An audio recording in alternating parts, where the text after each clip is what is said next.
दोस्तों, जापान के लोग न सिर्फ अपनी मॉडर्न टेक्नोलॉजी के कारण बल्कि अपनी फिटनेस, डाइट और लंबी उम्र के कारण भी चर्चाओं में रहते हैं। आज पूरी दुनिया में जंक फूड और फास्ट फूड के कारण ओबेसिटी रेट बढ़ता जा रहा है। वेस्टर्न कंट्रीज में मोटापा अब एक गंभीर बीमारी के रूप में विकसित हो रहा है, लेकिन वही जापान एक ऐसा देश है जहां पर ओबेसिटी रेट 3% से भी कम है। जापान में सुमो रेसलर्स को अगर छोड़ दिया जाए तो मोटे लोग बहुत ही मुश्किल से नजर आते हैं। ये दोस्तों एक ऐसा देश है जहाँ हर व्यक्ति फिट रहता है। आखिर जापानी लोग इतने ज्यादा फिट कैसे रहते हैं? अक्सर देखा जाता है कि मॉडर्न टेक्नोलॉजी इंसानों को आलसी बना देती है और एक ही जगह बैठे रहने के कारण भी इंसान का वजन बढ़ने लगता है।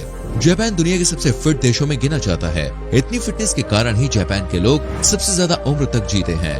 यहाँ लोगों की लाइफ एक्सपेक्टेंसी रेट 84 ईयर से भी ज्यादा है। इस देश में आपको हजारों लोग 100 से भी ज्यादा उम्र के मिलेंगे, लेकिन दोस्तों जापानी लोग इतना सब कुछ मैनेज कैसे करते हैं?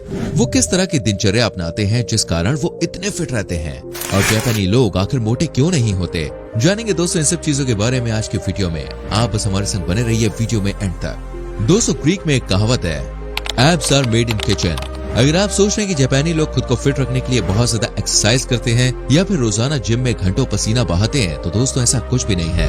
असल में उनकी फिटनेस का पूरा राज उनकी किचन के संग जुड़ा हुआ है। जापान में फास्ट फूड को बिल्कुल भी पसंद नहीं किया जाता। हालांकि यहाँ पर भी मैकडॉनल्ड्स, पिज्जा हट और बर्गर किंग जैसे फास्ट फूड के रिटेल स्टोर मिलेंगे, लेकिन लोग इनमें बहुत ही कम जाते हैं। जापानी लोग दोस्तों अपने ट्रेडिशनल फूड को सबसे ज्यादा अहमियत देते हैं और महीने में 1 या 2 दिन अगर छोड़ दिया जाए तो बाकी दिन अपने घर का ही खाना पसंद करते हैं। जापानी थाली दोस्तों देखने में तो काफी भरी हुई नजर आती है। यहाँ हर घर में आपको खाने की कई वैरायटीज देखने को मिल जाएंगी। एक इंसान एक टाइम के एक मील में सूप, सुशी, नूडल्स, राइस और 3 मेन कोर्स लेता है। आप सोच रहे होंगे भाई इतना सब कुछ एक वक्त में खाने के बाद भी लोग मोटे क्यों नहीं होते? असल में दोस्तों इन सब खाने की जो क्वांटिटी होती है वो बहुत ही कम होती है। जापान के लोग बहुत ही छोटे बर्तनों का इस्तेमाल करते हैं, जिससे खाने की क्वांटिटी अपने आप ही कम हो जाती है। साथ ही अलग अलग डिशेस से उन्हें सभी न्यूट्रिएंट्स भी भरपूर मात्रा में मिल जाता है। दोस्तों, जब आप जापान के होटल या रेस्टोरेंट में खाना खाने जाते हैं तो वहाँ भी आपको बिल्कुल घर जैसा ही खाना मिलेगा। रेस्टोरेंट में बहुत ही कम मात्रा में फूड सर्व किया जाता है। इसके अलावा जापान के लोग हारा हाचिबू की प्रक्रिया को अपनाते हैं। इसका मतलब है कि वो लोग अपना पेट सिर्फ 80% तक ही भरते हैं। जब उन्हें लगता है कि उनका पेट 80% फुल हो गया है तो वो खाना खाना बंद कर देते हैं। ऐसा इसलिए क्योंकि पेट में खाना पहुंचने के बाद दिमाग तक उसे सिग्नल पहुंचने में कुछ मिनटों का वक्त लगता है। ऐसे में जब तक हमारे दिमाग को पता चलता है कि पेट भर गया है, उस समय तक हम लोग जरूरत से ज्यादा खाना खा लेते हैं। साथ ही जापान के लोगों का कम खाने का राज है चॉपस्टिक्स। अगर आपने कभी दोस्तों चॉपस्टिक से खाने का ट्राई किया है तो आपने देखा होगा कि उसमें खाने का जो हिस्सा होता है वो बहुत कम आता है। कम हिस्सों में बहुत देर तक खाने के कारण ही जापान के लोगों को ऐसा लगता है कि उनका पेट भर गया है, जो उन्हें फिट रखने में मदद करता है। आपको बता दें कि जापान में कुकिंग का तरीका दोस्तों बिल्कुल अलग होता है। एक और जहां हमारे देश में ज्यादा मसालेदार और तेल वाले खाने को स्वादिष्ट समझा जाता है, वहीं जापान में तेल, घी और मसालों का बहुत ही कम इस्तेमाल किया जाता है। यहाँ पर खाना बनाते टाइम उसमें पानी का भरपूर इस्तेमाल किया जाता है। साथ ही खाने को तेल या घी के बजाय पानी के भाप में पकाया जाता है, जिससे खाने के न्यूट्रिएंट्स खराब नहीं होते। जापानी लोग अपनी डाइट में दोस्तों रेड मीट की बजाय सी फूड को इम्पोर्टेंस देते हैं। पूरी दुनिया में इस्तेमाल किए जाने वाले सी फूड का 10% हिस्सा सिर्फ जापानी लोग खा लेते हैं। इसलिए चारों ओर से समुद्र से घिरा होने के बावजूद जापान को अपनी जरूरत पूरा करने के लिए सी फूड इम्पोर्ट करना पड़ता है। एक और जहाँ रेड मीट इन्फ्लेमेटरी होता है और उसमें कोलेस्ट्रॉल और फैट की मात्रा ज्यादा होती है, वहीं सी फूड प्रोटीन और ओमेगा 3 से भरपूर होता है।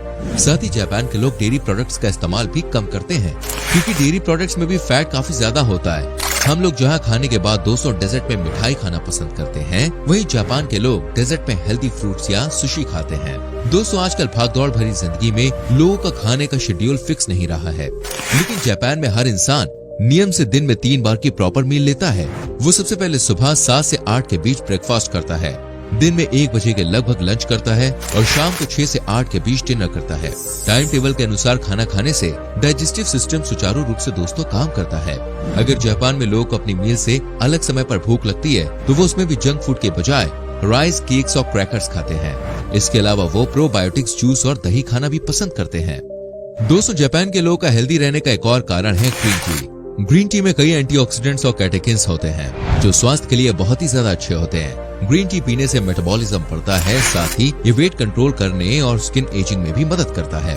जापान के लोग सुबह शाम ग्रीन टी जरूर पीते हैं। यहाँ सभी रेस्टोरेंट्स में खाने से पहले ग्रीन टी मुफ्त में सर्व की जाती है।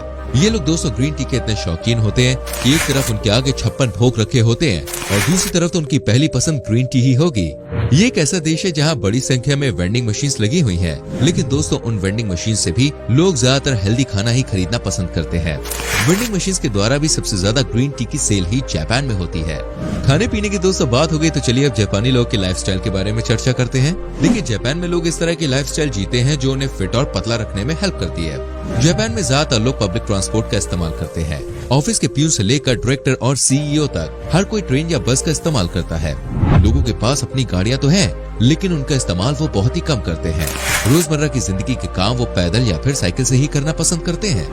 बच्चे स्कूल या तो साइकिल से जाते हैं या फिर पैदल, भले ही उनका स्कूल 5 किलोमीटर हो या फिर 10 किलोमीटर दूर। दोस्तों आपने डोरेमोन जैसे जापानीज कार्टून में भी देखा होगा कि किस तरह सभी बच्चे पैदल ही स्कूल आते जाते हैं।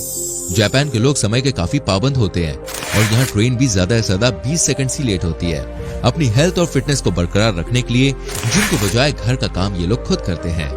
यहाँ तक कि स्कूल खत्म होने के बाद बच्चे ही पूरी स्कूल की सफाई करते हैं। बर्तन धोना, कपड़े धोना और अन्य साफ सफाई जैसे कामों के लिए मशीन्स होने के बावजूद ये लोग अपने हाथ से ही सारा काम करते हैं। दोस्तों जापान में फिट रहने के लिए लोगों के ऊपर सोसाइटी का प्रेशर भी रहता है, क्योंकि यहाँ मोटापे को लोग बीमारी मानते हैं और इस बारे में खुलकर बात करते हैं। अन्य एशियन देशों या पश्चिमी देशों में यदि किसी मोटे व्यक्ति से उसके मोटापे को लेकर बात की जाए तो वो बहुत ही जल्दी बुरा मान जाता है, लेकिन जापान में दोस्तों ऐसा नहीं है। आजकल सभी बड़ी कंपनीज मोटे लोगों के लिए ट्रिपल एक्सल से लेकर 7XL साइज तक के कपड़े बना रही है, लेकिन फ्रेंड्स जापान में मोटे लोगों के साइज के कपड़े मिलते ही नहीं है। दोस्तों जापान की सरकार की ओर से डाइटरी गाइडलाइंस पब्लिश की जाती है, जिसमें लोगों को हेल्दी रहने के टिप्स दिए जाते हैं। आपको जानकर हैरानी होगी कि सरकार की इन गाइडलाइंस को लोग पूरे अनुशासन के साथ पालन करते हैं।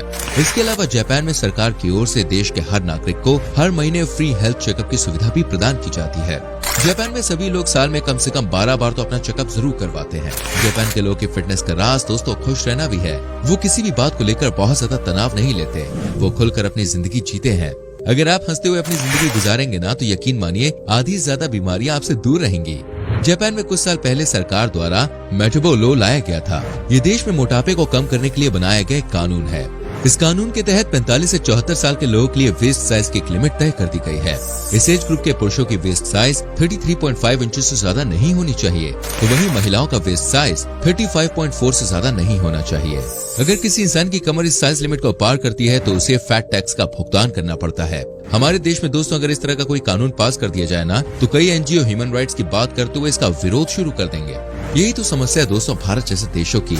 यहाँ किसी भी चीज के फायदे या नुकसान देखने से पहले उसके अंदर कमियां निकालना शुरू कर दी जाती है और सरकार के खिलाफ धावा बोलने के लिए लोग हर टाइम तैयार बैठे रहते हैं।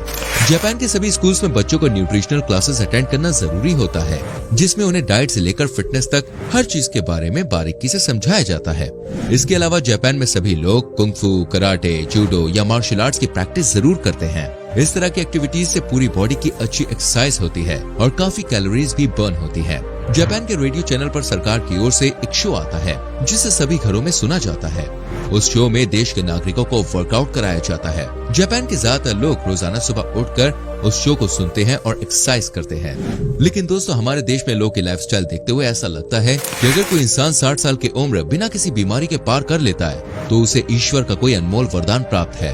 वरना आजकल 25-30 साल के युवा भी कमर में दर्द, जोड़ों में दर्द की शिकायत करते हैं और हार्ट रिलेटेड कई सारी बीमारियां तो अब आम हो गई हैं। और मोटापा तो दोस्तों हमारे देश में बिल्कुल कॉमन है, जिसे कोई बीमारी या समस्या के रूप में देखना ही नहीं चाहता।